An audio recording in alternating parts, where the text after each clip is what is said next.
Good morning. 2 years ago, COVID-19 was declared a pandemic, and the world changed in an instant. Our relationship to time seemed to warp as the weeks we thought would get us through turned into months, and now, of course, these 2 years. We turned many corners through those long months, and as the sneaky virus changed course, so did we here at All Souls. This morning, we gather as the world aches from a different pandemic, that of war. But still, there must be music despite everything, as the poet once said. We give thanks for the joy of gathering in person, for reaching this better, safer time. We give thanks as we say, welcome to All Souls, where all souls are welcome. You are joyfully called to worship. I invite those here in Unity Hall to rise in body and or in spirit. We will join our voices in singing, answering the call of love.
Jesse, we're getting some feedback that the sound in the sanctuary isn't quite, there we go. That makes a difference. Yes, it does. And so we begin each week by offering to each other a sign of peace and welcome. And we begin by asking who in the sanctuary is here for the first time. Raise your hand so we may welcome you. Gwen, I met Gwen earlier this week. Welcome, so be sure to welcome Gwen.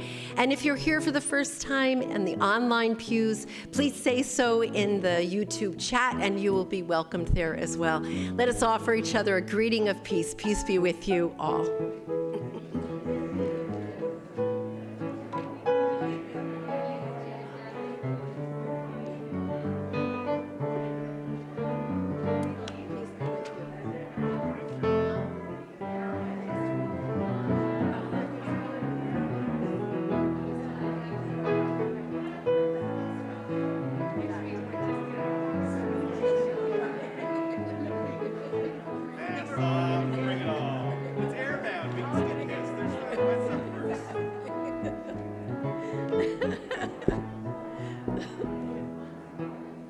Peace be with you.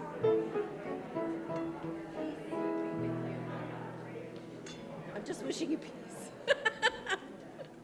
Oh, there we go.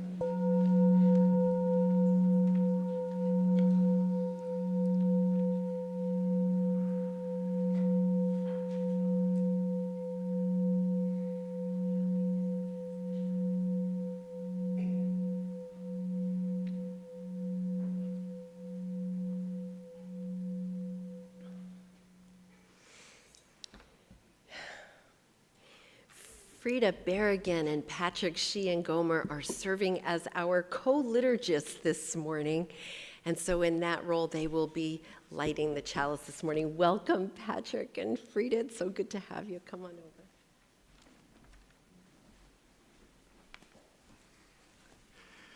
Good morning. Today's reading for the chalice lighting is inspired by a poem by Yuri Izdrik. This war is a chance not to kill anyone. Everybody together.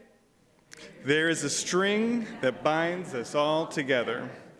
This love is to look within ourselves through every microscope and to protect one another. This love is forever.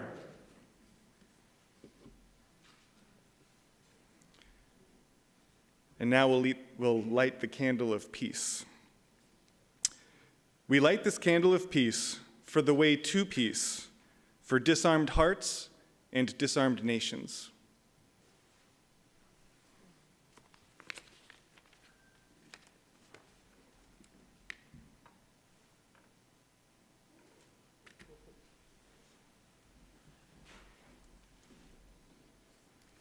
We're going to let the kids make their way in.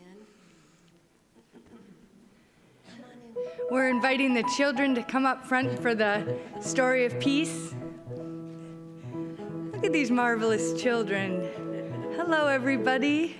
Hi, guys. Hello.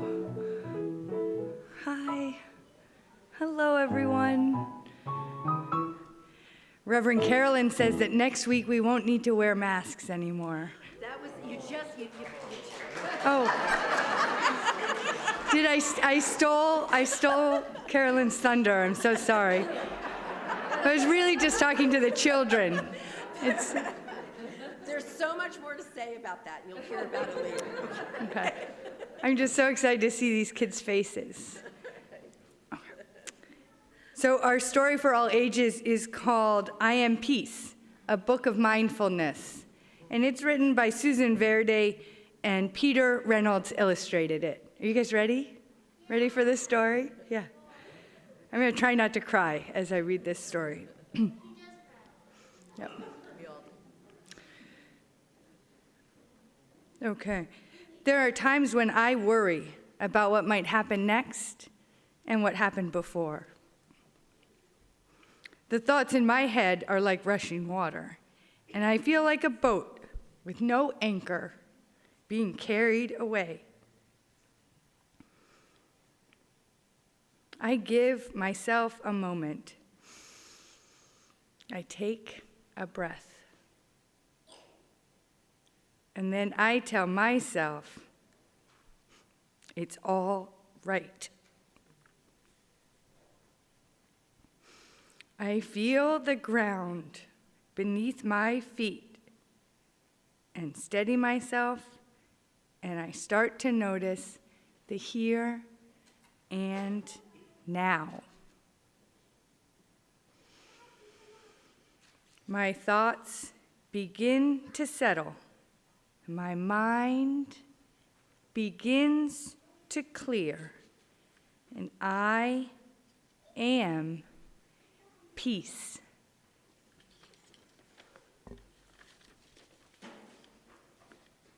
I can catch my worries. I can watch my worries gently pop and disappear. I let things go. I can say what I feel inside out loud. I know myself. I can share kindness with others. I make a difference.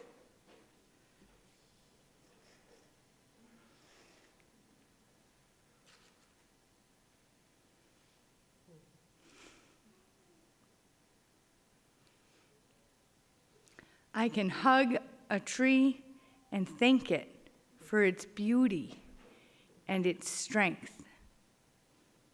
I connect to nature. I can watch the clouds make shapes against the sky. I know wonder. I can taste and smell and touch and hear and see what is all around me. I use my senses.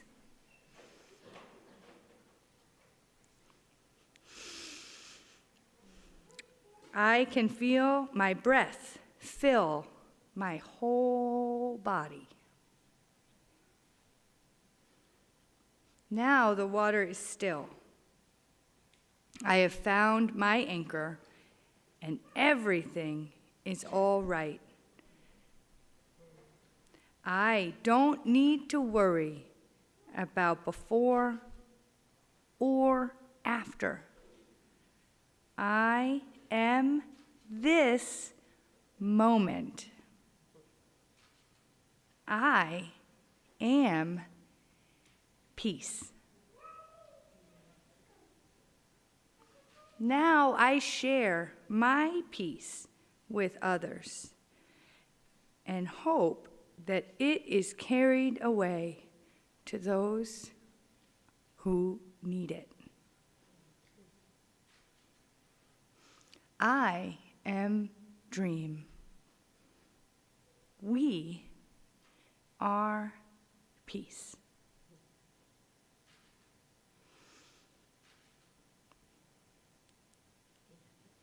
Amen. So let's sing together and sing the children out. Trees of the field.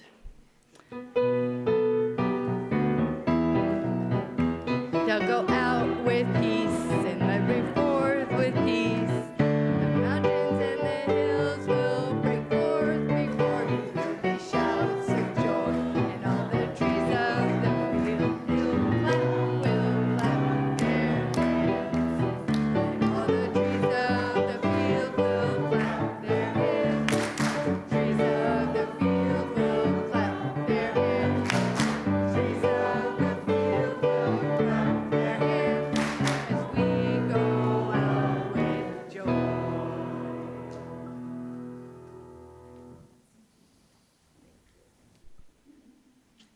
So beautiful.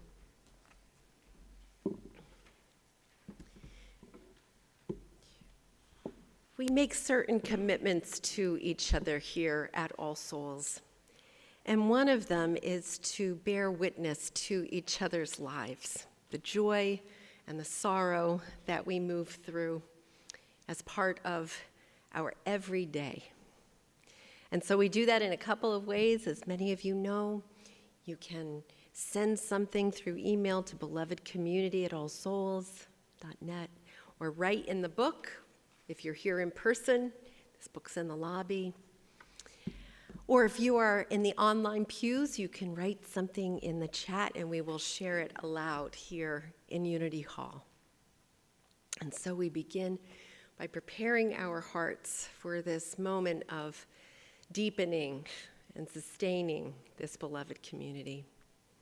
And we begin with the invitation for those of you here in Unity Hall to come forward to light a candle of intention. And so we open this circle now.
And so let us prepare our hearts for what will be shared.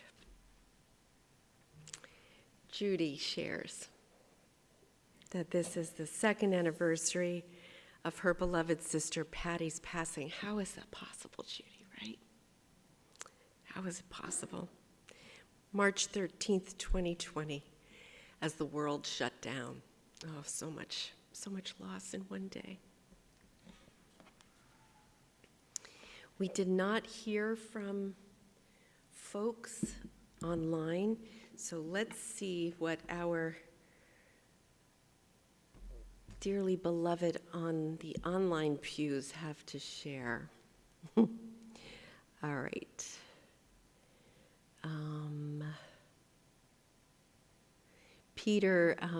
Peter shares the joy of his daughter with his granddaughter, Lena. I think he is in their company. Becky shares the tragic news that her daughter Erica's closest friend, Erica's friend's brother, died by suicide. And so we hold Erica, her friend, and her friend's family close in heart. Liz Avalos sends peace from Baton Rouge. She heads south for the cold weather. Linda offers prayers and good energy and asks us to do the same for her friend David, who is struggling with cancer. We took a deep dive into that topic last week, right? Sandy asks for prayers and good thoughts for those who are stranded, wherever they are.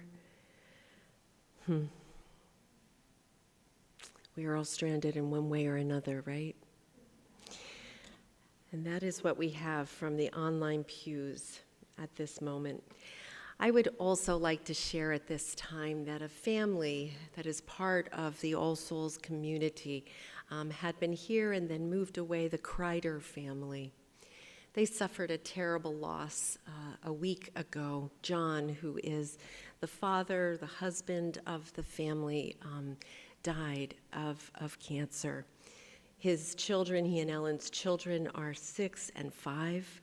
They're part of our faith formation program. Angela and Brad, maybe you remember this family. And so when they are able to return, I know that you will embrace them with the warmth and care that they will surely need in these early days and then in the days to come, all the days to come. And so let us enter into a communion of prayer together and meditation.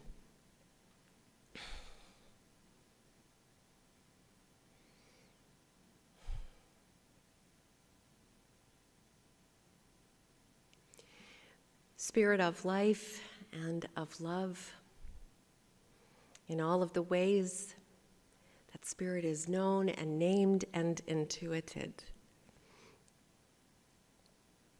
On this bright, shiny, blue sky, wintry day, just on the cusp of spring, we open our hearts to feel the possibility of new life, new hope, as we appreciate the beauty of this moment. May we be led toward the embodiment of peace, remembering to breathe, remembering to sing and find the joy in what is so often sorrowful days of late. We hold close those who are grieving deep losses, while we buoy up those who are celebrating, feeling triumphant. All of these are life, and we give thanks for all that is our life. We give thanks and praise, as the hymn says, as we say, amen. Amen.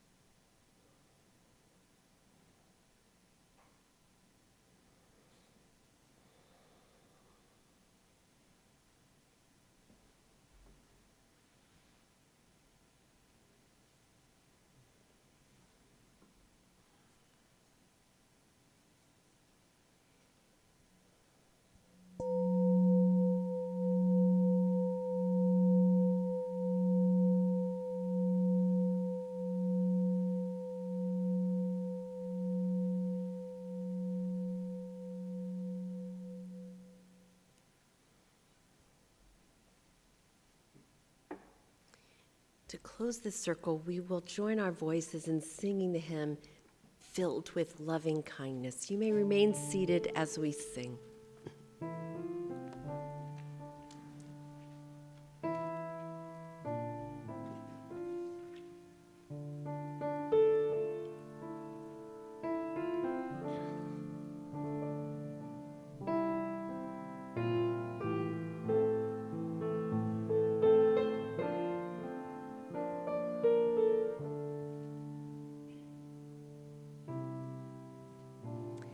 So it's I, you, and we. May I be filled with loving kindness. May I be well. May I be filled with loving kindness. May I be well. May I be peaceful and at ease.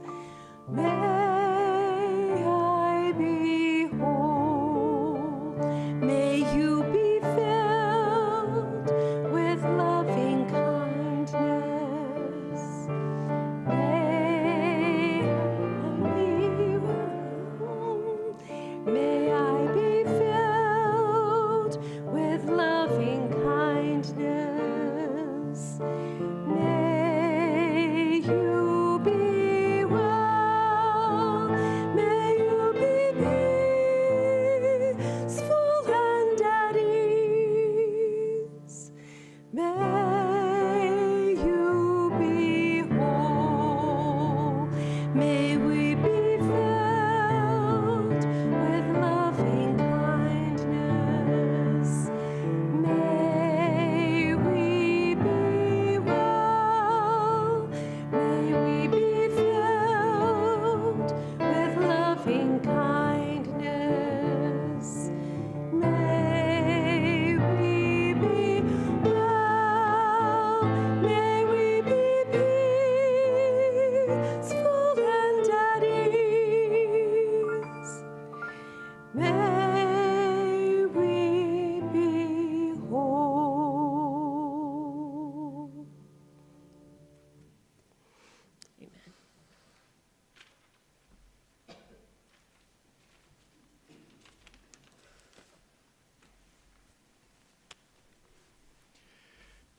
Today's reading is On the Bridge by Lynn Unger. I will read it twice. For 2 days he has been standing in the rain in the middle of the 1205 bridge, holding his blue and yellow flag, not waving or shouting, not demanding that we do something in particular. I imagine he is grieving. I imagine he is praying. I imagine he is furious and confused and devastated and desperate for the safety of those he loves. My heart goes out to him, but I just keep driving. What else can I do? What, I wonder, is he hoping to accomplish? What can any of us accomplish? Whatever he is doing out there, between the cars rushing past on the sodden bridge, I guess he isn't doing it alone.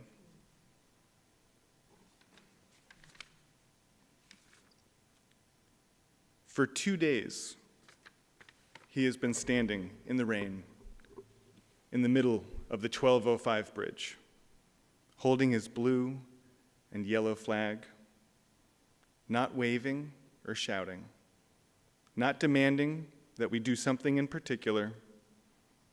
I imagine he is grieving. I imagine he is praying. I imagine he is furious and confused and devastated and desperate for the safety of those he loves. My heart goes out to him, but I just keep driving. What else can I do? What, I wonder, is he hoping to accomplish? What can any of us accomplish? Whatever he's doing out there, between the cars rushing past on the sodden bridge, I guess he isn't doing it alone.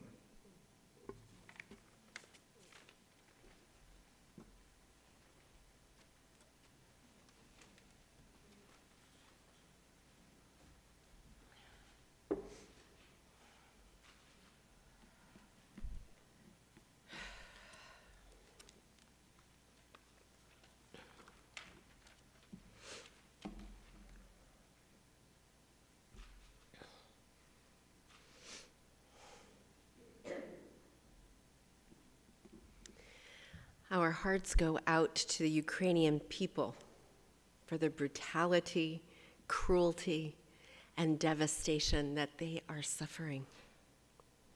Thousands have died. 2 million have fled their homeland and are now refugees. And right out of the gate, we must name the brutality, the cruelty, and the devastation suffered by our siblings who have fled the same kind of violence in their homelands and are as deserving of the world's outstretched hearts. Hear these numbers and weep. In Syria, 6.8 million people have been displaced. In Venezuela, who knew? I didn't. 5.4 million people have been displaced. In Afghanistan, 2.8 million people have been displaced. In South Sudan, 2.2 million people have been displaced. In Myanmar, formerly known as Burma, 1.1 million people have been displaced. Thank you, Jesse. These statistics represent millions of stories of human resilience, bravery, and heartbreak. And in the world's response, or rather the lack thereof, there is only one single story, and that story is about racism and xenophobia. And so we cannot forget as we reckon with the human wreckage in Ukraine. And as our hearts go out to the Ukrainian people, so must our hearts go out to those Russians who are risking their lives and their freedom as they take to the streets to protest the horror of the horror unleashed in their names, the horror unleashed on their siblings, so many friends and relatives across those lines in the Ukraine. And our hearts must go out to the Russian soldiers, so many of them that we are reading about, who, laying down their arms, reveal that they were sent to Ukraine under false pretenses. Thus their hearts. Our hearts go out in so many different directions, worthy of our loving attention abroad and at home. Here at home, oh my God, the anti-gay, anti-trans laws proposed and passed in Texas and Florida and Idaho, anyone? Can't even get started. So we're going back to Ukraine. Many of you have shared your own feelings that resemble those of the man on the bridge, that dear, dear man. I imagine you are grieving. I imagine you are praying. I imagine you are furious and confused and devastated and desperate. Have I missed any way that you're feeling? You want to call out a way that you're feeling that I may have missed? Angry. Angry. Angry. It's worth repeating. If you're grieving, if you're praying, if you're angry, if you're furious, devastated, confused, and desperate, and you know what? Stamp your feet.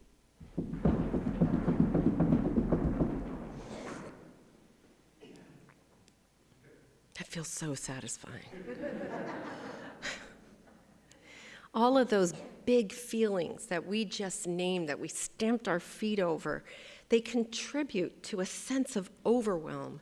And overwhelm is particularly dangerous because it can lead straight to an emotional shutdown. It can lead us to the temptation, the false belief that nothing we can do will possibly matter. And so from the depths of that underwater place, we are going to swim to the surface together today and take a deep breath. And in fact, let's take a deep breath together right now.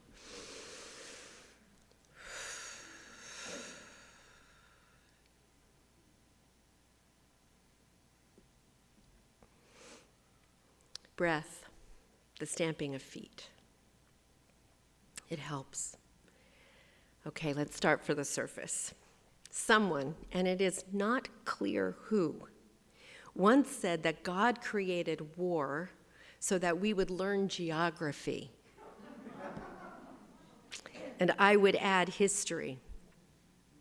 And although we'd all agree, I assume, that war is a particular human abomination, every single time, the war does inspire the learning that we lack. So, for example, we are inspired to learn more when, in amazement, we watch the Ukrainian people rise up despite odds so dramatically stacked against them. And astounded, we ask, who are these people? We must learn more. Here's some historical context, a slice of historical context that sheds light on the Ukrainian national character. We're going to go way back to the 19th century and hear the people cry out, "Dear God, calamity again." So begins a poem written in 1859 by the Ukrainian poet Taras Shevchenko. Ukraine's most prominent poet, he is known as the minstrel. And here's the whole poem. Dear God, calamity again. It was so peaceful, so serene. We but began to break the chains that bind our folk in slavery when halt. Again, the people's blood is streaming like rapacious dogs about a bone. The royal thugs are at each other's throats again.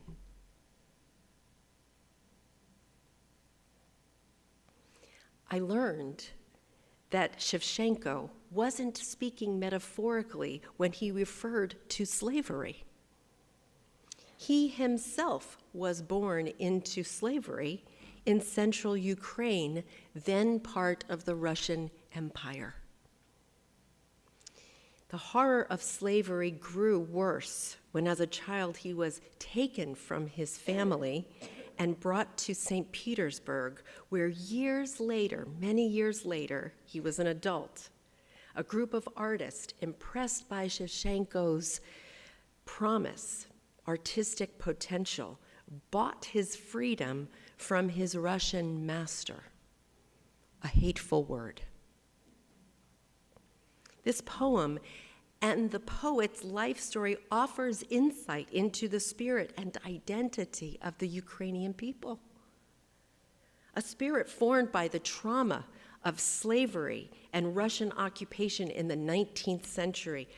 Russian occupation that included a forced famine created by Joseph Stalin and his evil regime in the 20th century, and Russian occupation and now an unprovoked attack by Vladimir Putin's evil regime in the 21st century. But the war we are witnessing now roiled to a full boil 2 weeks ago after tense simmering for nearly 10 years. Remember the poem that I shared last week written by Ukrainian teenagers? Remember that poem? We lit the peace candle? Russian teenagers 2 years ago, a poem that laments the weight of death and destruction under which these young people are growing, are coming of age. And yet there were recent victories. Even if life in Ukraine was not so peaceful, so serene as the poet says, then at least there was a glimmer of hope that at least a fragile liberation had been realized and would hold after thousands of Ukrainians took to the streets to claim a democratic future. Who are these people? They are the ones who have had to put everything on the line to ensure a democratic future after enduring a brutal past and present that lives, that is alive in the memory and in the hearts of the Ukrainian people. They are made from fire and beauty and determination. And from a world away, we scroll through our news feeds, we pick up our newspapers, we watch our news programs, and witness the Ukrainian people going to great lengths to defend their democracy, taking up arms, for goodness sake. And I bet not a few of us have asked ourselves this question: what would I do if our own democracy was similarly threatened? Oh, wait.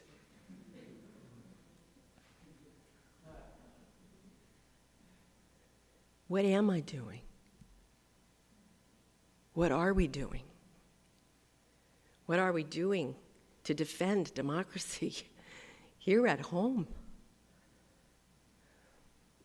To remind, Unitarian Universalism's 7th principle attests to the interconnected web of all existence of which we are a part. This is a foundational universalist value. With that interconnectedness in mind, consider what we are witnessing in Ukraine and that it reflects how the decaying of American democracy has emboldened autocrats the world over. In part, the war we witness in Ukraine reflects our own government marching our own country into wars in our names under false pretenses. Case in point, days before the Russian invasion began, President Putin was televised as he gave an hour-long rant in which he said, "Weapons of mass destruction," over and again. This was not a coincidence. As many of you well remember, Colin Powell, then the Secretary of State, used the claim of weapons of mass destruction in a speech at the United Nations to justify an invasion of Iraq, a claim we all know proved to be untrue. And so the Russian president claims justification in protecting Russia from the same, and it is the same lie. And so as people of faith who covenant and affirm the right of conscience and the use of democratic processes within our congregation and in society at large, and the goal of human community with peace, liberty, and justice for all, our 5th and 6th principles, then we must be committed to finding ways to defend democracy, because doing so protects the world. We cannot fall prey to overwhelm or despair. There's too much to do, said Dorothy Day. But like the poet, we keep on driving as we wonder what we can accomplish. Like the poet, we ask, what else can I do? What can any of us accomplish? So let me remind you and us of the power of together. raise your hand here in Unity Hall or say I did in the chat if you wrote postcards encouraging people in swing states to vote. Raise your hand. Mary Drake, you got us going on that path. Over 1 million postcards were written and sent by Unitarian Universalists in the last election. It mattered. Raise your hand if you made telephone calls to your fellow citizens, encouraging participation in that same election or about another issue about which you felt strongly. Raise your hand. It made a difference. Raise your hand if in the past 2 pandemic years, you nevertheless masked up and made your way to an anti-racism protest or a peace vigil or a march to save our ailing earth or a rally to preserve reproductive freedom. You showed the force of our collective commitment. Raise your hand if you financially supported any organization committed to liberty and justice for all.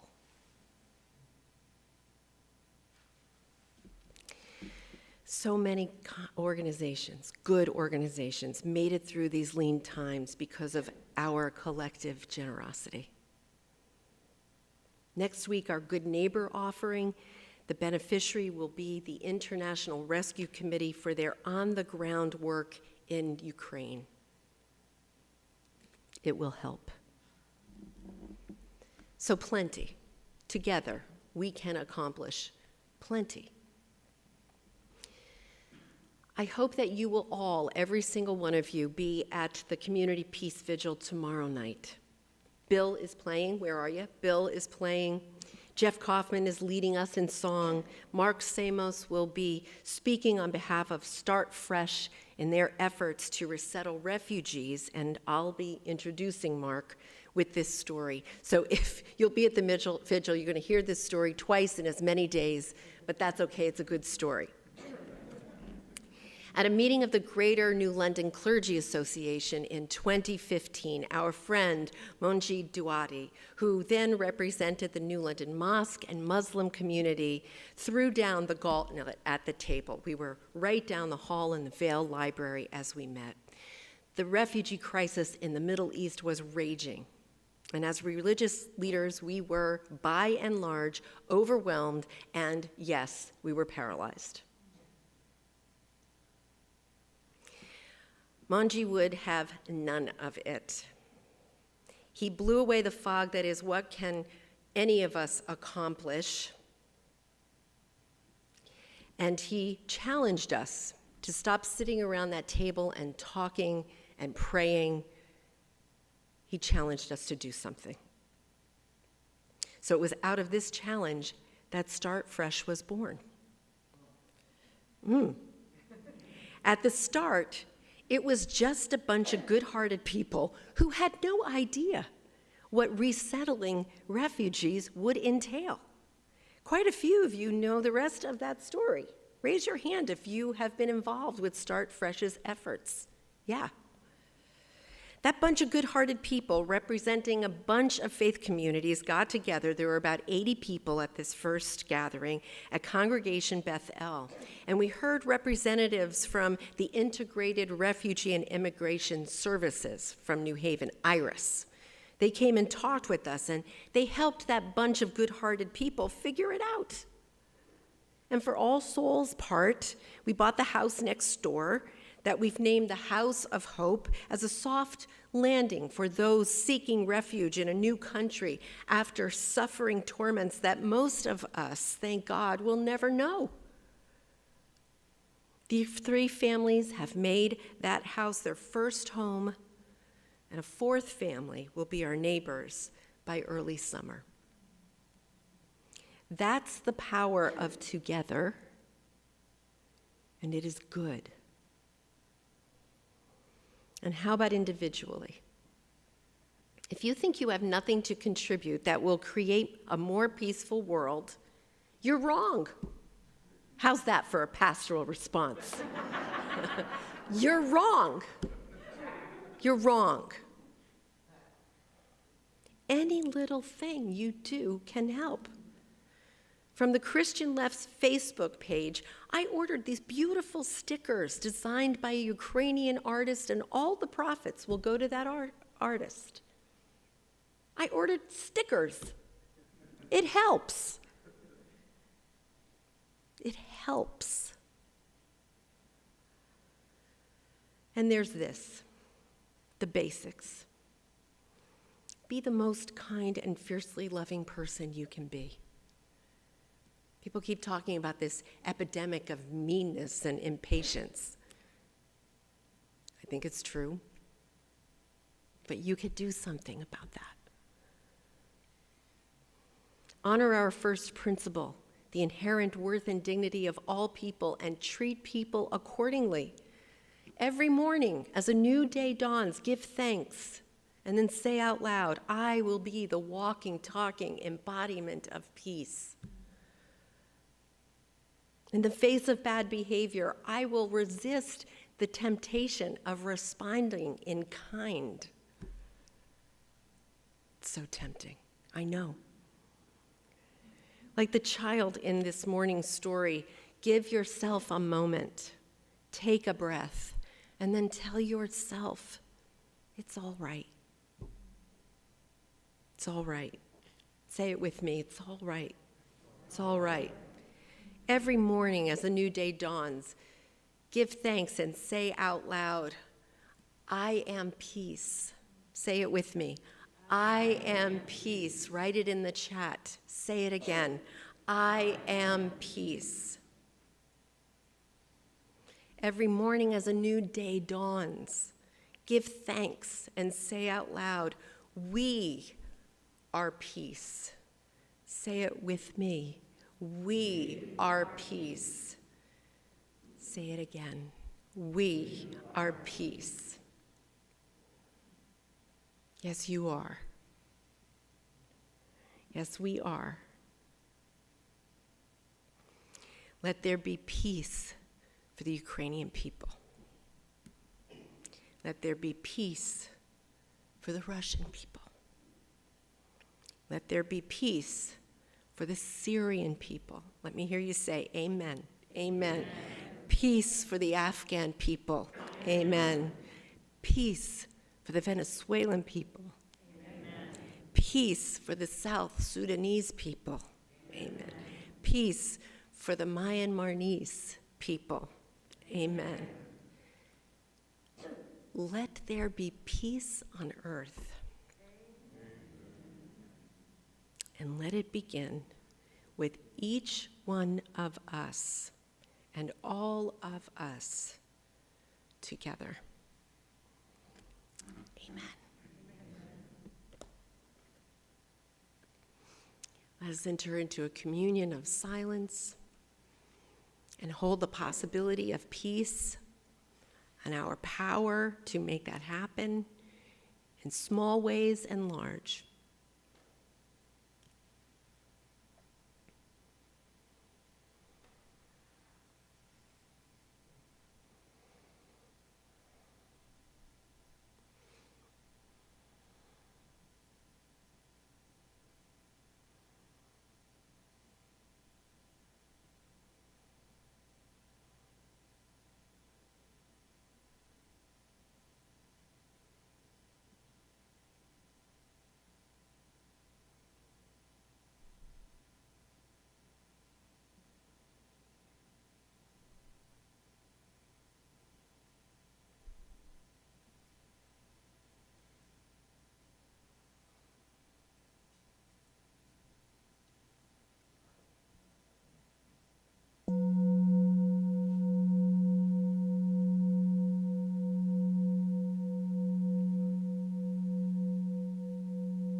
Those in Unity Hall, I invite you to rise in body and or in spirit, and we will sing, This Is My Song.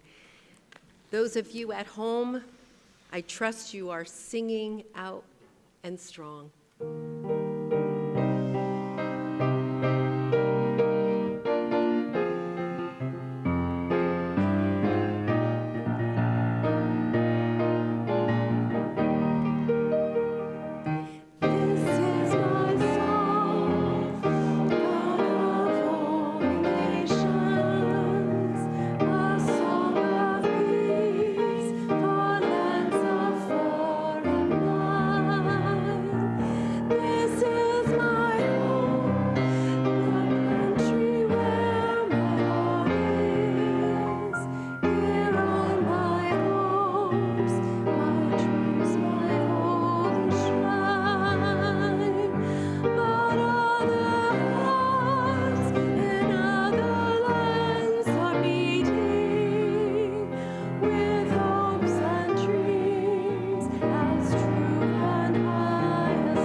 So Patrick is going to extinguish the chalice while we say together, "Our service has ended, but our work is not yet done.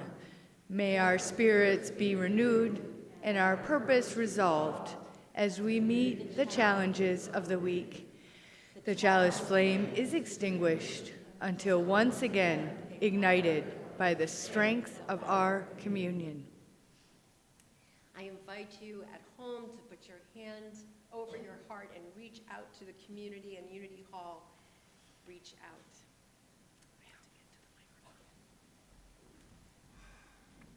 We reach out remembering the ways that we are connected to all.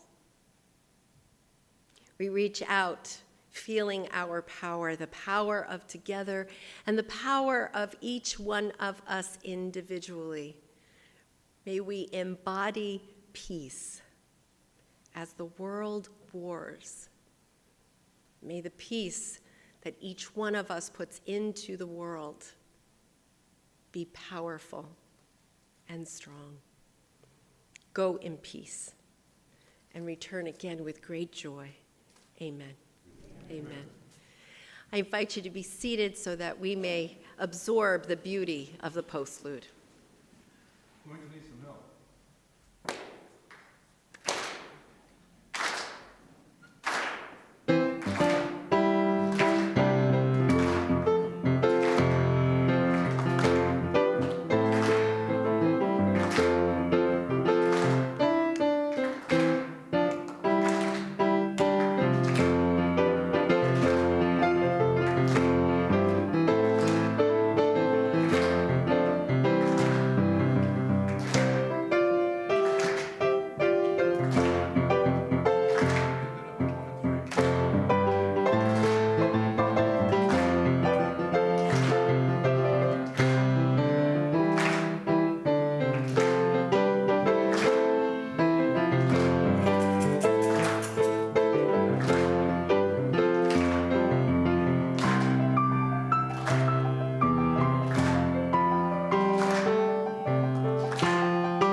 It's a mystery.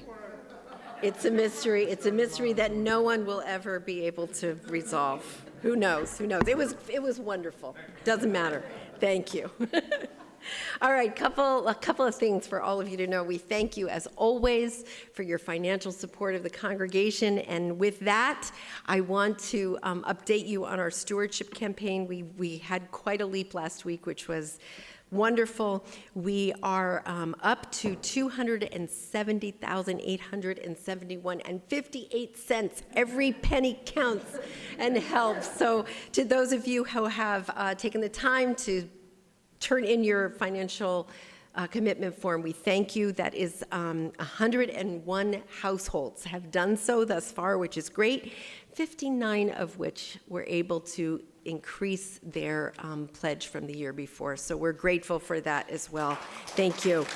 Our goal is 400,000, so we still have a way to go. We have a couple of households that have yet to turn in their financial commitment forms. If you are one of those households, Lynn is going to wave to you right now. There are forms on the table. You can take care of it right now. Those who we've not heard from yet are going to start getting telephone calls at the end of the week. So be prepared to be your best self when you get that telephone call. Next week, as I said, is our Good Neighbor offering for the International Rescue Committee. They're doing astounding work on the border in Ukraine. So thank you for your generosity to support them. The Peace Vigil is tomorrow at 6 o'clock at Soldiers and Sailors Monument. I'll tell you a backstory. That is an effort, a combined effort of the Greater New London Clergy Association and Southeastern Connecticut's Ministerial Alliance. We have, as far as I know, we have never worked together on any kind of event in this way. So, so this is really a blessing and a little bit of a miracle, and I think there's going to be vibrations of that when we gather tomorrow night. And finally, although Frida kind of stole the thunder, next week also, because there's other things to say. It was wonderful and joyful how you did that, Frida. But next week, we are lifting the mask mandate. And there are some details that still need to be hammered out. You know, coffee hour, the choir, can the choir sing? Can we sing? You know, all of these details need to be hammered out, but the tracker for the virus for New London County noted 11 cases out of 100,000. And so that is at the level that we needed to be to suspend the mask mandate. Of course, anyone who feels more comfortable wearing a mask is encouraged to do so. And the mask mandate, although it will be lifted, you're encouraged to wear a mask regardless, but it's not required. That is how we're handling and framing this. Again, the details of this will be sent out this week, either in the weekly news on Wednesday or in a special email on Thursday. Okay? I think that's everything. Thank you for coming out, whether you are at home and live streaming or here in Unity Hall. It's a blessing to be together. Thanks for being here. I'm preaching next week. I wanted to name that I wanted to name that sermon "Cry, Cry, Cry," but it's named something much more optimistic. It's been, I know, a lot of weeks of tough topics, but as I said last week, we're living in tough times, and that's why you go to church, right? To cry, cry, cry, and laugh, laugh, laugh, and figure out a way to handle it all, right? All right, love to all of you, and we'll see you tomorrow, and then we'll see you next week. And thanks to Frida and Patrick for helping out this morning.